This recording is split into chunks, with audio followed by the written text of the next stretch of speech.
Welcome to E360 TV, the live streaming and on-demand destination for influential voices and enlightened audiences. We offer trending, grassroots, and purpose-driven content across a diverse range of interests. E360 TV is more than just watching programs. We offer the ability to interact with live shows connecting audiences to real, authentic influencers and storytellers while streaming to millions of devices.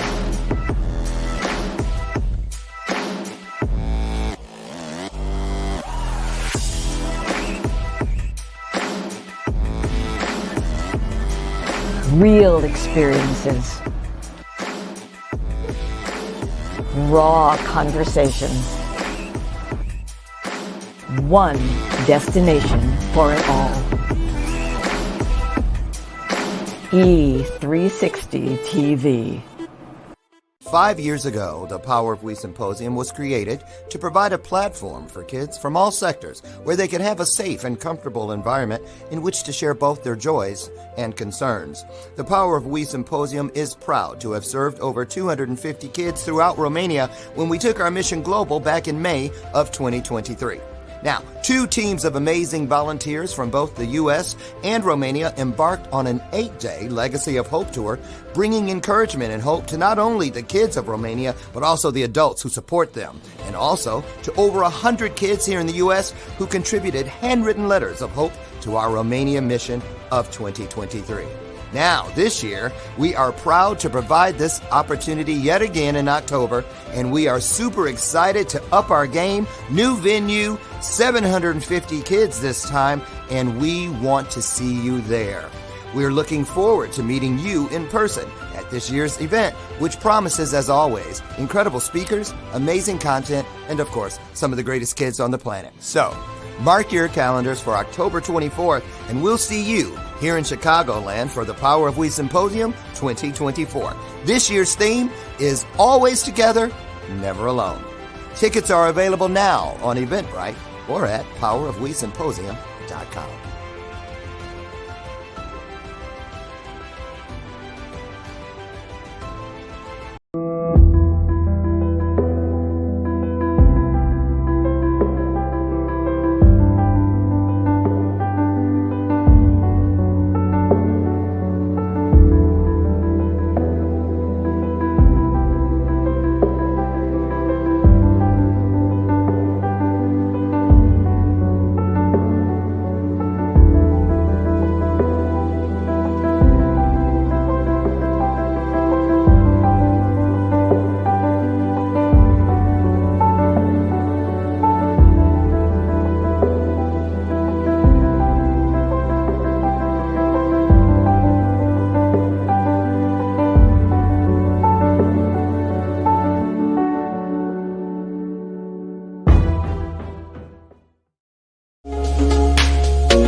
song. That's my jam. Yes, it is. Yes, it is. Yes, it is. I'm feeling great today. I am. How are you? Are you feeling awesome? If not, you soon will be. Hang around. You'll see what I mean. Welcome to today's installment of Bathrobe Moments. I'm Dr. Lauren, and I'm excited to be here. I don't think I'd rather be anywhere else in the world. Oh, wait. Maybe Fiji. I'm just saying, keeping it real. I wouldn't mind being in Fiji this morning, but I'm not. So I'm here with you, and together we are, you know what we're doing. We're opening up that portal that comes with the promise that guarantees us that where two or more of us come together, you know, we've got that mindset, we've got that heart set, we've got that soul set. We are here to pour into each other, to get poured into, and to take it away and go ease some suffering somewhere in the corner of the world that you reside in or travel through today. So, can I get just one amen? Oh, there's one. Who will second that emotion? That's right. We're up in here. You guys are looking good. Good morning to all of you beautiful people, wherever you are, whether you're live or on some of the other platforms where I can't see your comments, or the replay. We're glad you're here.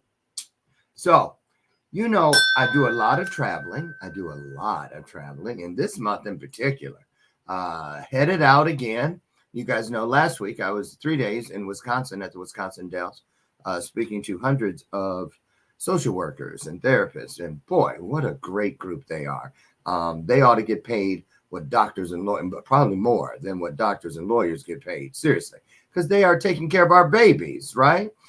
This week on Friday, I'm doing a quick turnaround, leaving Chicago Friday morning at 7 a.m., headed to New York City to present at around 2 p.m.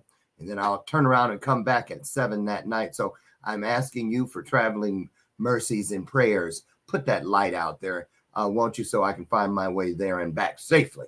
So headed to the Black Young Professionals Network.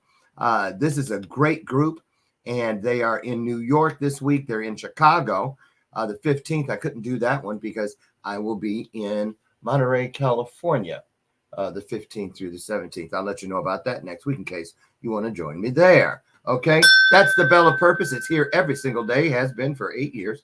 And I ring it not on accident, but on purpose, because just like that bell, I don't want any of us to forget that the truth has a ring to it as well. So I'm going to ring it when some truth is out there on the table so you can take it home with you. And last but not least, welcome to the show, my sidekick. This is my girl, Lucy McGillicuddy Ricardo, and she and I have been here again all 8 years together. And this is my girl for real. Today we're drinking some Starbucks mocha coffee. I bought a couple bags from the store because I surely ain't going in Starbucks and paying. And I think our guest goes to Starbucks. Donye Caldwell. Because why does that bring? We're going to talk about that. Anyway, it's so expensive at that place. And I drink straight up black coffee. So why am I going to stand in line for 40 minutes just to get I almost said a black ass cup of coffee. But I bought some just to see what the deal was. And it really is good, I have to admit. And not so pricey in the grocery store. So I'll take a triple latte, Vandy. See what I mean? You got to learn. You need a translator to go in that place. I went in once and was going to try to pretend like I knew what I was doing. After hearing 3 orders, I just dropped my head and crawled on out the door. I was out of my league. Do you frequent Starbucks? And if you do, how often a week? I'm just curious. Put it in the comments, won't you please? So here we go. This young lady, you know, I met her in the airport. She was sitting across from me. And I just kept looking over there. I said, I hope she don't think I'm some creepy old stalker old guy. But she was talking to her children. You know how they, and I was like, oh, he got some babies. So we started talking. One thing led to the next. And here she is today. I'm so excited to introduce you all to Donye Caldwell. Now, she works in the Georgia Department of Public Health on the Safe Infant Sleep Project and also bullying prevention. Love it. Both of these components are within the injury prevention program. She's going to open up some ideas for us today. I can tell because I didn't know anything about this. She received her Bachelor of Science degree in biology from Xavier University of Louisiana and her Master of Public Health from Purdue University Global. Now, Donye is currently working towards her doctorate in Health Sciences at Purdue University Global. And outside of DPH, that's Department of Public Health, Donye enjoys reading, spending time with her family, being outdoors, and crafting. Oh, you crafty, huh? Oh, you think you crafty? We're going to see, because I'm crafty. We're going to compare crafties. She has two beautiful daughters, and she's a great mom because I've overheard her being mom, and just warms my heart. You guys, she's never been here, so you know what we do. Put some hearts on the screen. It's our virtual way of saying welcome, welcome, and welcome again. Here she comes, you guys. I hear her coming down the hall right now. Donye Caldwell in the house.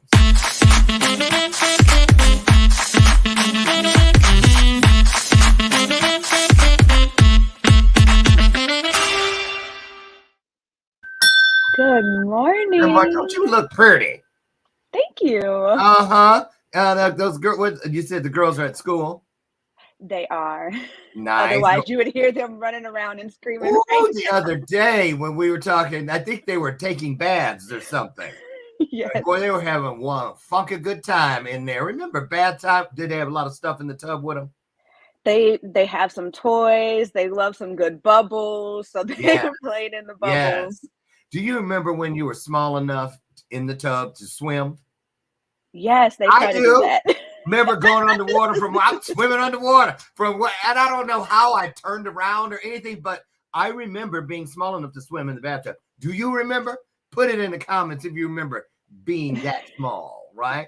Well, I'm so glad you're here. Tell the truth, Donye, and then I'm a dip out. I like to give our guests like 60 seconds to just create their own vibe with the audience. Fill in between the lines, something I may have missed in your bio. But I wanted to ask you, do you often talk to strange people in the airport like we did, or was that just a rare occasion? No, believe it or not, I typically do not just start chatting with people. Well, I'm glad you did that day. Where were we coming from? I don't even remember. Was it Savannah? Chicago. Where were we going? Atlanta? Mm-hmm. Okay. I was there doing the movie. Yes. I was there shooting the movie. Yeah, I have to go back in a few weeks. Well, good. So I'm going to dip just for 60 and just say hello. If it starts feeling like an hour, I'll come back in and rescue you. But it should go pretty fast. Just tell people what's on your heart today and anything that I forgot to or neglected to. And I'll be right back and we'll officially get started. How's that sound?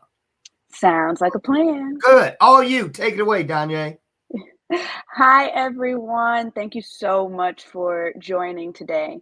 I'll be real. I might be just a little bit nervous because I do not normally do live talking events, but I am so happy to be here. Like Dr. Lauren said, I have two beautiful girls, and I'm surprised he didn't say already that my birthday was on Monday. Oh yeah, happy birthday. So yes, I'm just really happy to be here and share a little bit about what I know and what I do. That's awesome. And you were the big 3-2. Oh yes. 32 was a great year for me. I remember that age fondly, vividly, but I also remember Mrs. Bennett in 3rd grade was 32, and we thought she was so old. I'm not kidding, because Carrie, her daughter, was in the class across the hall, and we were like, God, your mom is like the age of my grandma, I think. You know better.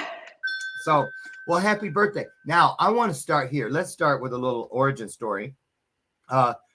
You were born and raised where? I was born in San Diego. And kind of lived all over the place, but mostly raised in Georgia. In Georgia.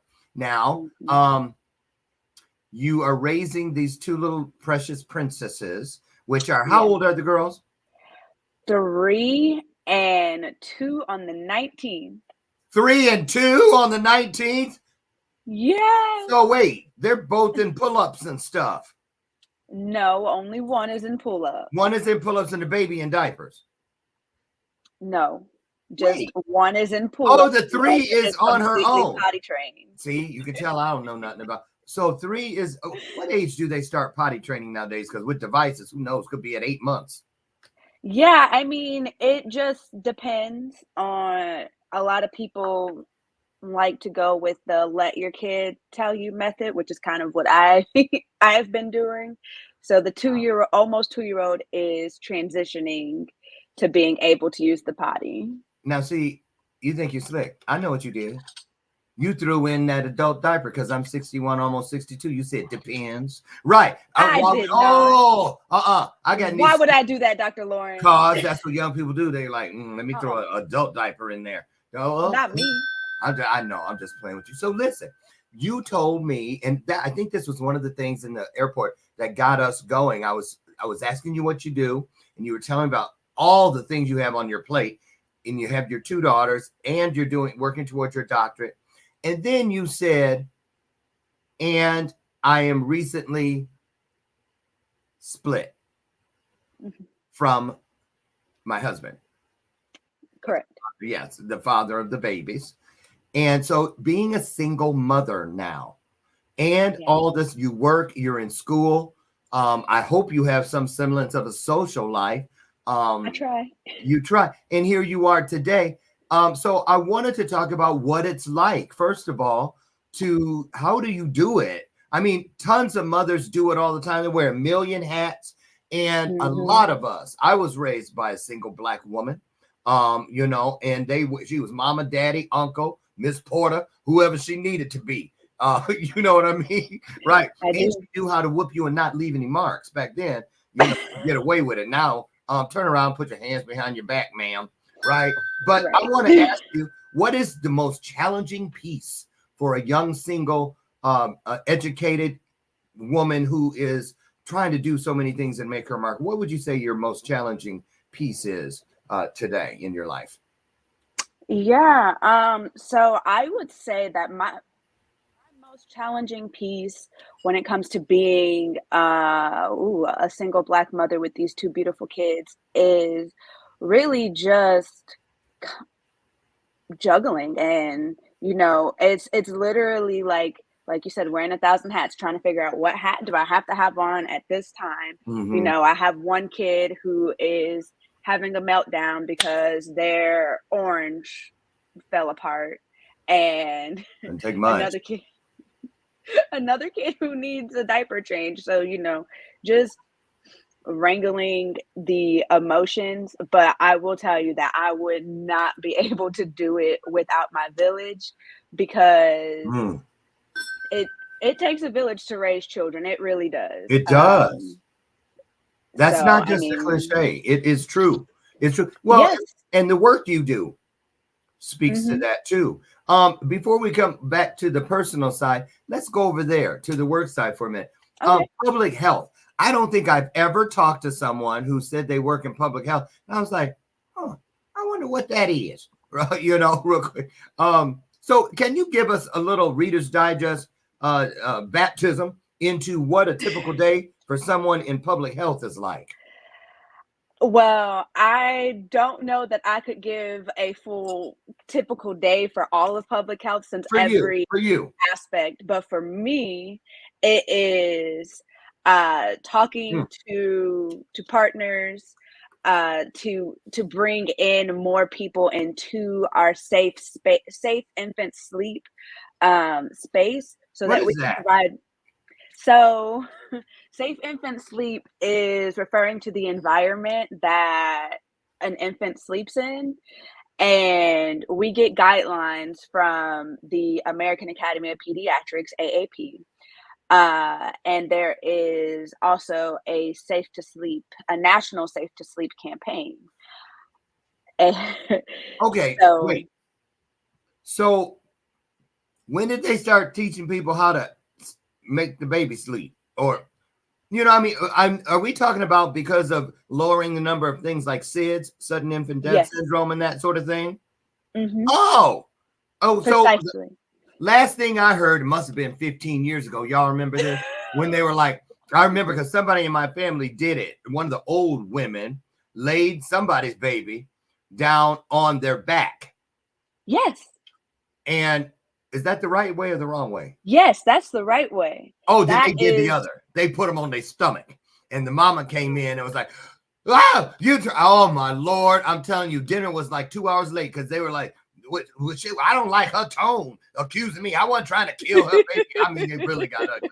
So let's talk about that. Is that still the SIDS thing, sudden infant death? Is that still a big deal? It is still a very big deal.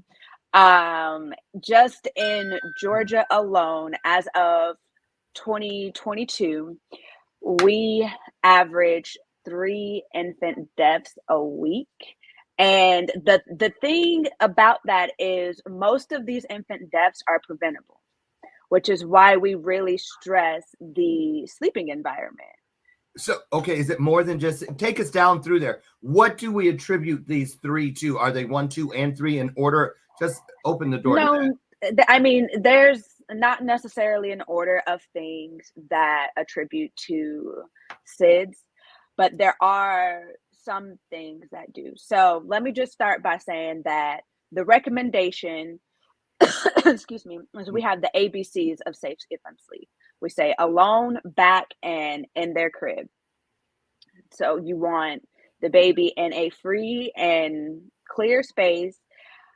So, none of those little cute crib bumpers, the old school baby mobiles.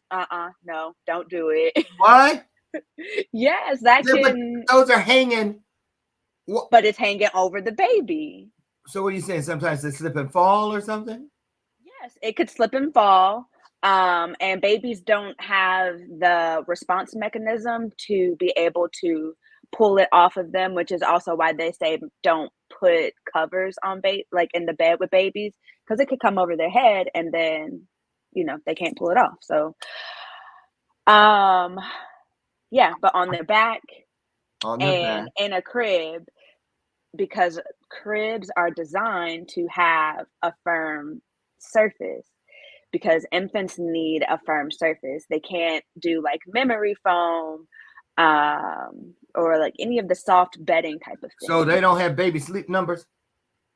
They do not. I bet, but if they did, I bet parents would be like, 63, she be out. You know what though? Don't go to sleep on sleep numbers. No pun intended. This really happened. I went in a mattress store once and they were like, ooh, lay down and try out the sleep number. And I found it in mine. My number was like 68 or so. I said, I don't know if this works. I woke up like an hour later. They were closing the store. Sir, we have to get you a man. But that sleep number was so expensive back then. I wasn't about to. But now let's go to the thing about the bumpers. Yeah, no crib bumpers. Don't do that. I thought that was to keep the baby from the slats and whatnot.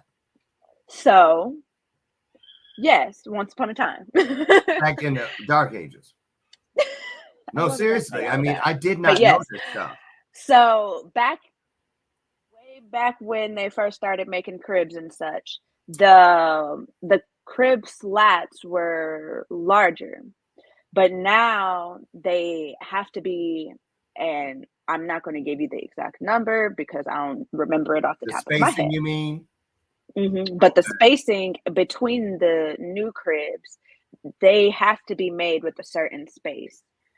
So there's less chance of a kid getting entangled into those slats. So let me ask you, do people still pass down cribs? They do. Because, it's like, this was the one I slept in and it was good enough for me, and they save them and stuff, but they may be outdated, antiquated, and not as safe. So there can be quite a few problems with passing down a crib. Has it been unassembled? Because if it's been unassembled, you may not have all the nuts and bolts and screws. Yeah.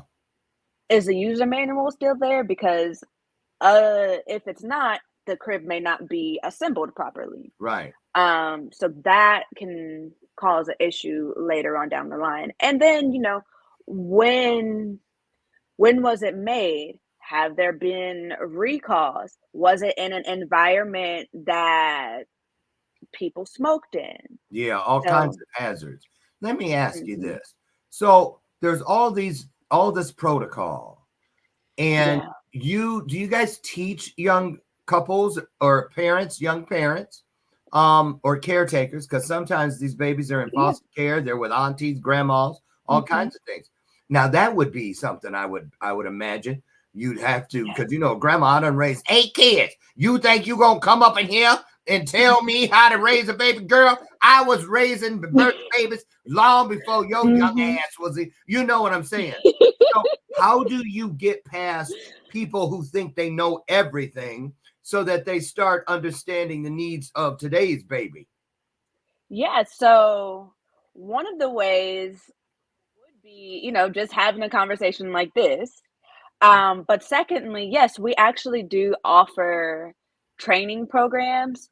And the way that we do it, because we have a small team, so we do train the trainer sessions. We train professionals on how to talk to caregivers, how to talk to mamas, and all the different kinds of spaces, whether you are in a pediatrician's office, whether you work in a domestic violence shelter, a homeless women's shelter, anywhere that there could be a baby, that is where we are finding our professionals so that we can train them. And we train them on what safe infant sleep means, what the safe infant sleep environment looks like, and how to talk to mamas about that. And we also, we are grant funded, so our funds do eventually run out, but we do offer educational materials that we can, so once we have facilities trained, especially like our shelters, we can then offer them materials such as like a wearable blanket, or we also have this onesie that says "this side up" on the front to remember to put baby on the Nice. back. Now, I hadn't thought about this, about shelters and places like that. Yeah. Wow, wow, wow, wow, wow. So let's go back to the 3 babies per week. Oh my goodness. That's 12. Wait a minute. 1, 2, 3. Public school. 3, 4, 5, 6. 7. Yeah, that's what I'm playing. I knew it was 12. That I'm stunned. And that's just in Georgia. That's just in Georgia. I don't remember the national numbers right now off the top of my head. Somebody Google that real quick and put it in the comments if you could for us, if we can find that. I'd be interested in knowing. So can I ask you something? What happens when a baby, let's say the 3 every week, what happens when is there an investigation that ensues? Yes. And then so the mother and the father has to go talk about that. What's that look like for people? Yeah, so that process is when there's an infant death. Georgia, well, really nationally, because we do have the national, it's called CFR, Child Fatality Review. So in Georgia, all of the counties have their own CFR team.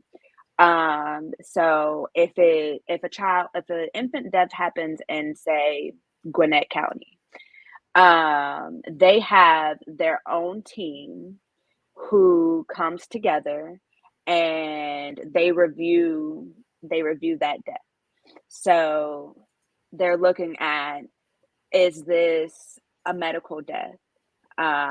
Or would we say that it's SIDS? Because, sometimes there are certain medical conditions that could increase the risk of infant mortality.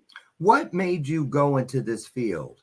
Because, you have to have a strong heart space, because you can't hold all of that. And I just came from speaking, like I told you, in the Wisconsin Dells, all hundreds of social workers.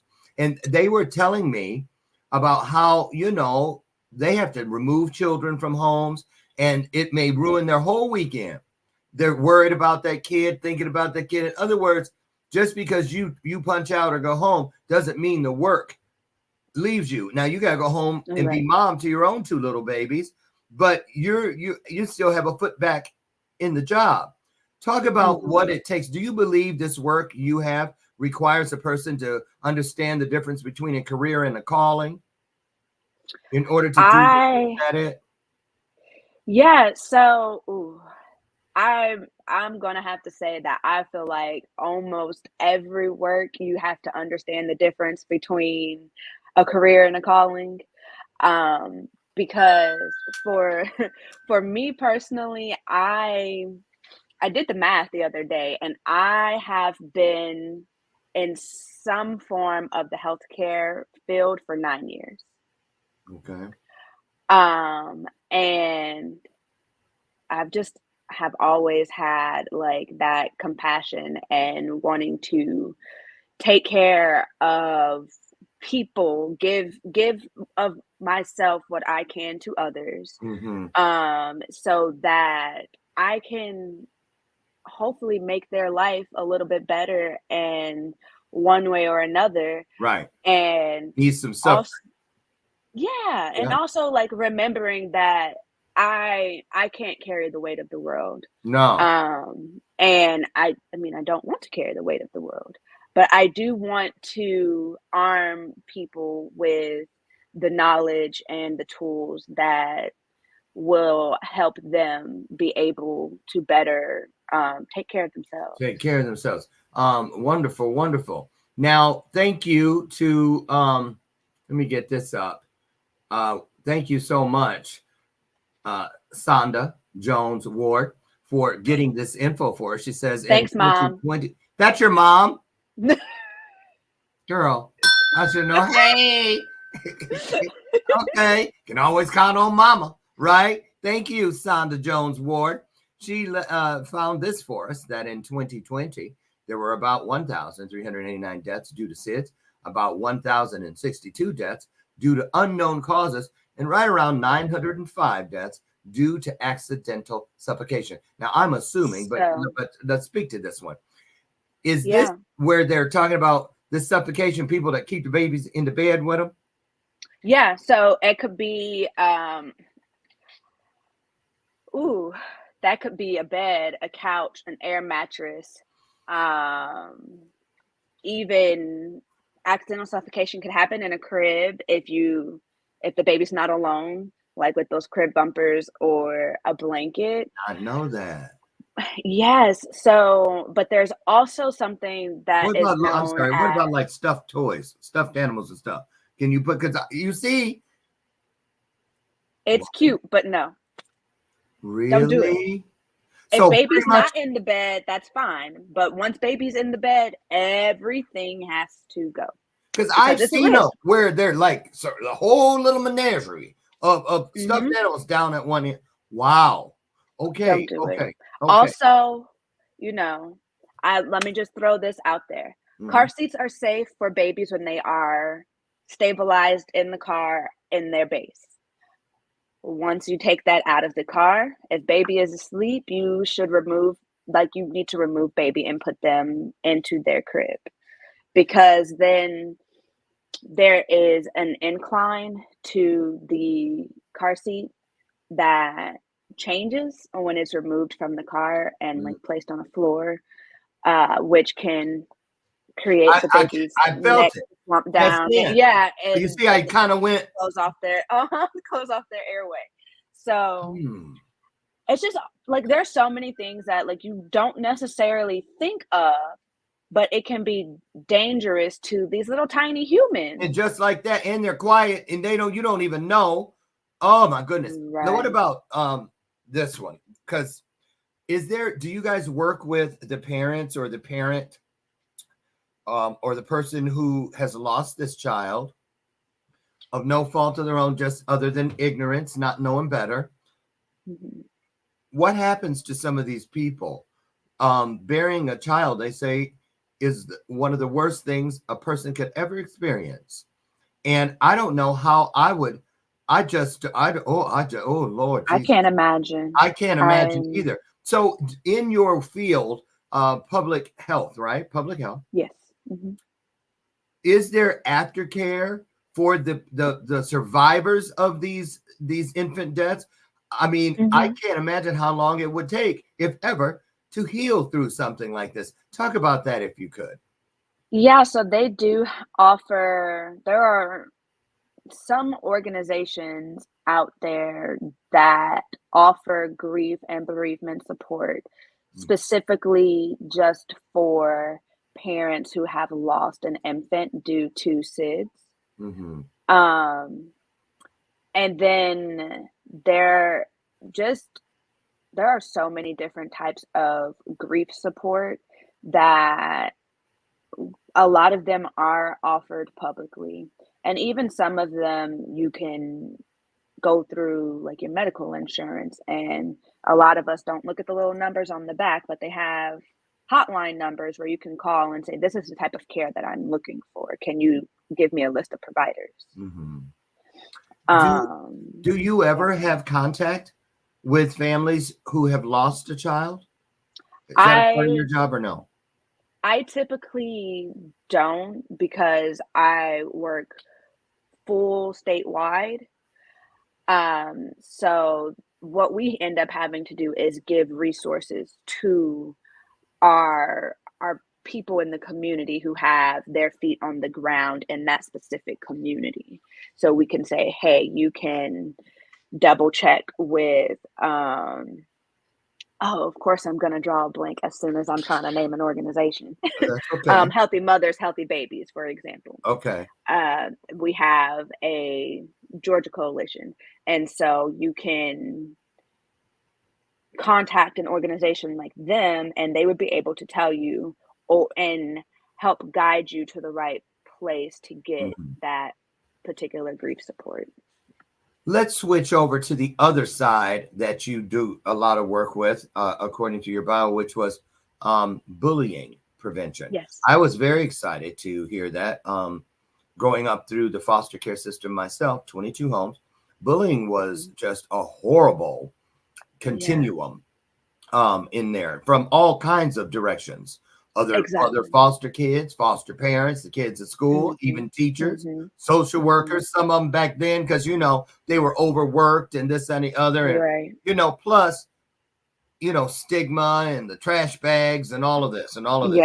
So bullying prevention, we hear it all the time. Talk about the pulse of what's going on, because one of the things I did when I was a kid, in the system, when I had a bully, I would befriend them. I would say, okay, I'm going to win that kid over. And oftentimes after that had happened, I found out that he or she, because I had some girls, you know, oh, you give me that lunch, right? Okay, leave me alone, right? But they were being bullied themselves in most cases. It could be a boyfriend of their mom at home, another sibling, a neighbor.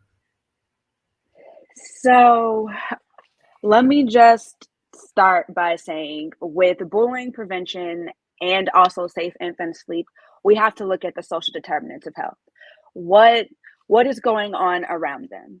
And like you said, for example, you know, if you're in the foster care system and you're being switched from home to home, now you don't have a stable environment. You don't necessarily have, like, what I would say a safe space like I try to create for my children.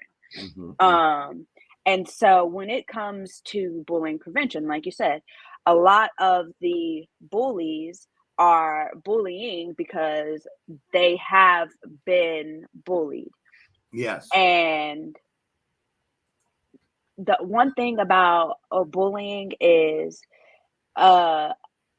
if it's, for example, a kid who is bullying, they typically have more than one ACE, which is an adverse childhood experience happening. So is that a clever phrase for trauma? Yeah, kind of, yeah. Say it again. Adverse childhood experience. That's trauma. Yeah. Why are they not calling it trauma anymore? Why do they? Because there are a lot of different experiences that go into that trauma. So so that you can categorize it, understand it, get to the root of it, the core. So because an adverse childhood experience could be being in a low-income family. That could also look like visually seeing, maybe not personally experiencing, but visually seeing violence in the home. Parents separating, partners separating.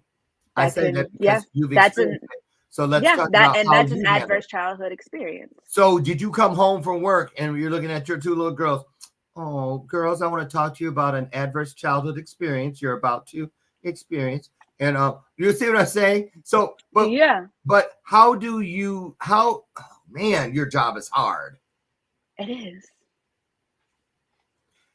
When did that term come into play, this adverse childhood? I'm just trying to frame it. Is this something in the last decade? Am I just late and slow?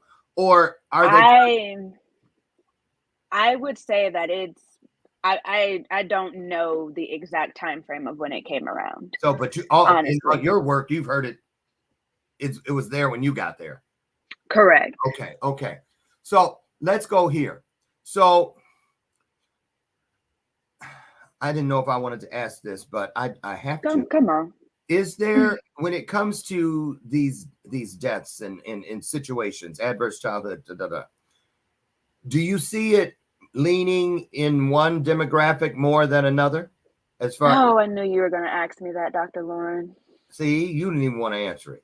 I'm just saying, I hate to do it, but it helps us understand what we can do to be of service to easing the suffering. So go ahead, spill the beans. So, yes, it typically does. And like I've mentioned, I brought up low income families a little while ago, and we know that a lot of times the lower income families tend to be families of color.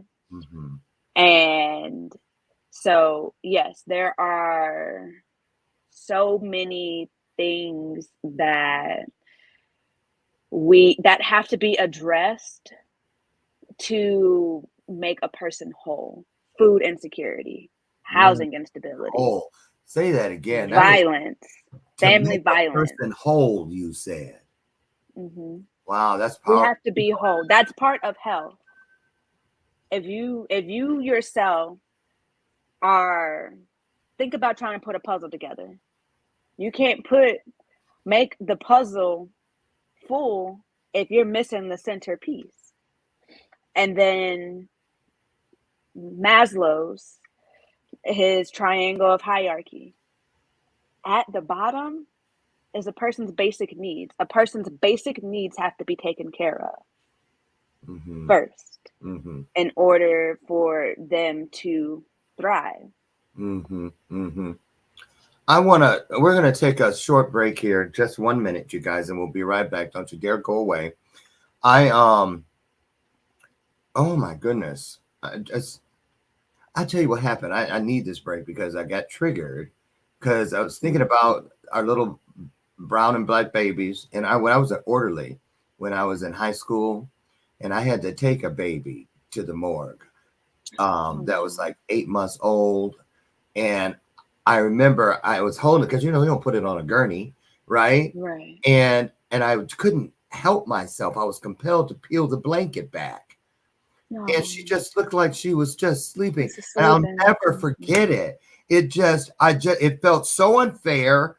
I was angry with God for a long time over that one. So when we come back, I want to talk to you about your grounding practices. Yeah. And some tips you may give people who are dealing with things out of their control. If you're oftentimes people that are working to keep our kids safe, bureaucracy, their hands are tied, they're buried in reports. The parents of the people that should be caring are fighting them. It's all kinds of things. So when we come back, I want you to have a couple tips ready that how we, even if we're not the overseer of the child or children, how we may be able to help someone who needs help and may not necessarily understand that they need that very help. We'll be right back. Don't you dare go away. Hello. I have a question for you. Have you ever felt completely lost?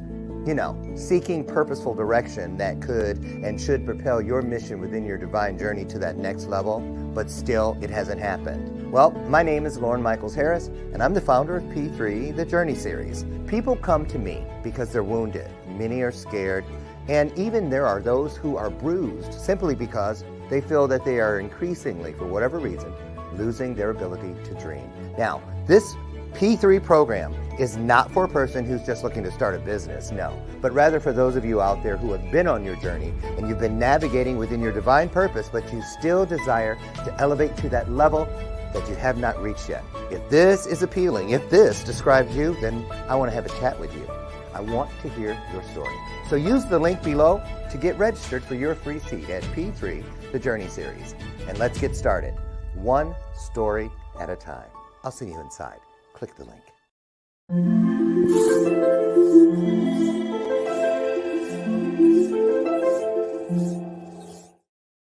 Welcome back to today's installment of Bathrobe Moments. My guest today is Donye Caldwell, and she works inside of public health. And we've been talking about keeping our kids safe, pretty much is the theme today.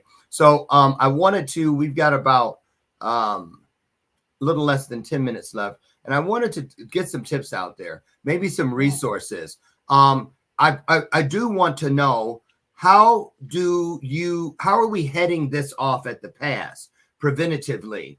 So when do people find out these things about the bumpers and about the mobile? I had no idea. I'm serious. And we're always getting invitations to baby showers and this and the other. And I'll go right out and buy. I would have never thought anything about buying a mobile because they still sell them. Right. So how do you get this information into the hands of young parents or people who need to that could benefit from this? Yeah, so that's why we are going and looking for all of the different types of professionals. We want to train our healthcare workers who are in labor and delivery. And one of the things that we have been working to do is we work with hospitals and shelters, faith-based organizations to help to set up their safe infant sleep policies so that if they walk into a room and they see mama asleep in the hospital bed with baby in their arms, that they use that as a teaching moment and say, we have to put baby back in the bed.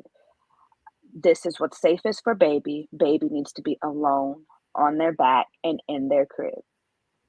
So, they have a lot of those bedside sleepers. Those are very, very good and highly recommended because the AAP, American Academy of Pediatrics, does recommend room sharing without bed sharing. Okay? Let me say it again. Room sharing without bed sharing. Okay? Yeah. So, and that's for the first 6 months of life, because when an infant sleeps in their own room, they are, I believe, 7 times more likely to die of SIDS, SUID or SIDS. But when their studies show that it's dramatically decreased when they're in the same room as you. Wow, that's fascinating. I know, right? It really is. It's really fascinating. Wow. So when people go in, when a woman finds out that she's expecting, or a couple, they find out they're expecting, and they go and they get that prenatal stuff. Are they handed like brochures and things? Are these things inside the when they go to get the test, that pregnancy test are these things available? Like, take a brochure. How are they supposed to know? Exactly. That's what we are working on changing. That dynamic has to change. You should be taught about safe infant sleep from the time you find out that you are expecting. I can speak from experience. I never heard the term, I'm sorry to cut you off, Donya, but I never even heard the term spoken, read it, anything until I saw it in your bio. Right. And I'm asking myself, how can this be? How do I not know this? Because I Googled it. And I'm just miffed about that. Yeah. So especially in the communities where we're underserved. Precisely. So are you, the work you're doing, and let's say on a state and national level, are we moving the needle? Is it getting better? Yes. I would like to say yes. Good. Because like I say, even just in what I do, we have the Safe Infant Sleep Shelter program, and we also have it on what's called the Innovation Hub over at AMCHIP, which is the American Maternal and Child Health Practice Partners, or something like that. But we do have it there where other states can come in and see what we've done, what mistakes what we've learned from, so that they can also then go implement their own shelter projects. And I even had somebody ask me about hotels, and I was like, that's a great place to introduce a project like this, because you have sometimes extended stay families. I'm thinking even bathrooms with changing tables. Just have a thing on the wall, take one, or a QR code. Right. So speaking, Donye, of resources, I want to ask you to do us a solid here at Bathrobe Moments. If you will get us some resources, we'll make sure they go in the show notes. And also, I wouldn't mind if you and some of your fellow freedom fighters for this particular work would like to have a 90-minute television special sometime during the year, whenever you want to do it, to help bring awareness and shed some light, to have this conversation. Because I feel like this, you said it at the very beginning of the hour, it does take a village to raise these kids. And so I want to be informed. So if I see, I travel a lot. What if I see some of these things? I'll be on the lookout now, what I need you all to teach me how to not get the dogs slapped out of me when I check somebody. Girl, is you crazy? Right. Get that baby off that. You know what I'm saying? I mean, we need to learn, how do you bring it in so you don't offend? Because a lot of people are like, oh, you trying to tell me how to raise my child? And then now their dukes are up. They're resistant simply because of the way I brought it in. I don't want to be that person. It's adding insult to injury. So I want you to think about that. You don't have to answer now. I wrote it down. Okay. So I would love to, when you own the network, you can do that. You can do that. And so I would love to offer that to you. And I also want to say to all of your great followers and friends and supporters that are watching, and those of you who are just meeting Donye today, if you have a compelling story, something that is burning within you to share that eases suffering or has the ability to somewhere in this world, then I want to talk with you, because you make the perfect guest for this show. So all you have to do is hit me up on any of my socials, and I will be glad to get you booked so we can share your story. So Donye, here's your Jerry Springer moment. You're probably too young to even remember who that was. I know Jerry. You do? I know, God rest his soul. Jerry. I know. I was just about to say. I know. Here's your moment. If what would you say is the most important piece of encouragement as far as the work you do that you would like to leave the audience with today? My encouragement is self-care and self-love, because you cannot take care of your children. We cannot keep our children safe if we are not whole and healthy. That's right. And I say that from experience. And that's right. That's a great point.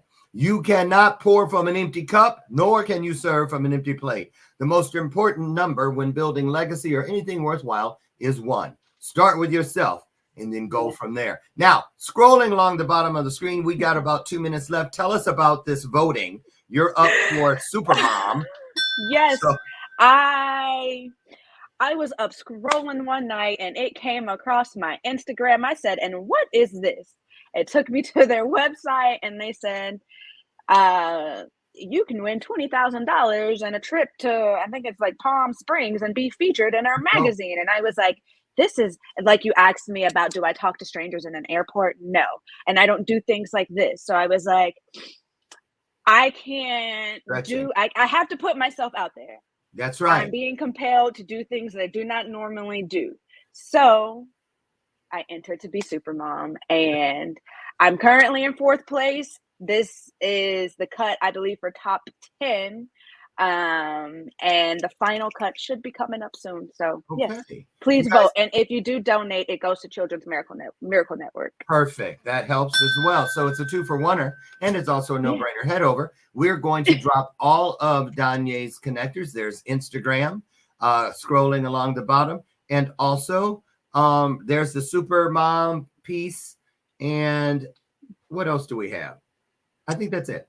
That's it. Yeah, that's it. Right now. So we're going to drop those links inside your comment section at the conclusion here in a moment for easy access. So take that with you. Donye, I just want to tell you, it was a blessed day, the day that I met you, and you're an intriguing, wonderful young woman, a great mom, a great example of bold and strong African-American women, and just to put it out there, women everywhere.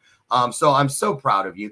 And I can't wait to see what else you do. You guys, reach out to Donye, support her, cast your vote, and we'll see you on the next one. I hope you'll come back because I want to do that special. Okay, so hang out backstage for just a second, and I'll tell you what I need from you to make that a reality. And in the meantime, you all get out of here, get out there today, and find just a little piece of your highest self. It doesn't take all 26 letters of the alphabet. Trust me, there. It takes one E and one R. When you woke up this morning, you were already strong. Try to go to sleep tonight stronger. You were already nice. Find a way to go to sleep tonight nicer. You were already bold. Find a way today to forge through something that's been in your way and become bolder. Will you do that? I certainly hope so. Get out of here, and I tell you every day when we leave, and I mean it. I love, love, love, love, love you, and there's not a damn thing you can do about it.